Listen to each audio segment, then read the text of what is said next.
رسول اللہ صلی اللہ علیہ وسلم کی حدیث ہے، یحشر کل عبد علی ما مات علیہ، صحیح مسلم، کہ ہر انسان اٹھایا جائے گا اس عمل پر جو عمل وہ کرتے کرتے مر گیا، جو عمل کرتے کرتے مر گیا اس عمل پہ انسان کو اٹھایا جائے گا، جو آپ کا آخری عمل ہے۔ ایک حدیث میں آپ کا ارشاد گرامی، یہ آپ اس شخص کو بتا رہے ہیں جو اللہ تعالیٰ کی راہ میں جہاد کرتا ہے، ان قتلت صابر محتسب، یہ حدیث کے الفاظ، ان قتلت صابر محتسب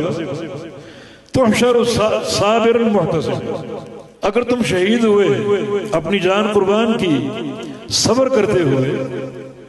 اور اللہ سے اجر کی خواہش میں، تو قیامت کے دن تم صبر کے ساتھ اور محتسب اللہ سے اجر لیتے ہوئے اٹھو گے، یہ موت اسی طرح اٹھو گے جس طرح دنیا سے گئے۔ جیسے کہ ایک اور حدیث فرمایا کہ یأتی الشہید یوم القیامہ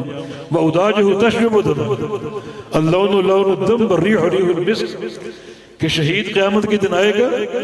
اس کی شہرت کٹی ہوگی اور خون بہ رہا ہوگا، رنگ تو خون کا ہوگا مگر خوشبو جنت کی کستوری کی ہوگی۔ تو جس عمل پر مرو گے اس عمل پر اٹھو گے۔ وَإِن قُتِلْتَ مُرَائِيًا مُكْثِرًا تُبْعَثُ تُحْشَرُ مُرَائِيًا مُكْثِرًا، اور اگر تم اس طرح قتل ہوتے، اس طرح شہید ہوتے بظاہر کہ ریاکار، دکھاوا، نمود و نمائش، دنیا کی شہرت اور سیاست عمل، سیاست مال کی حرص، مال کی خاطر، مال کی لالچ، اگر یہ دو نیتیں ہوں گی تو قیامت کے دن اسی طرح اٹھو گے۔ دنیا دیکھے گی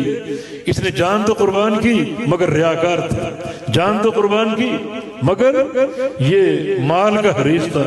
اور ہر وقت مال کی طلب اور مال کی حرص اس کی برقرار رہتی۔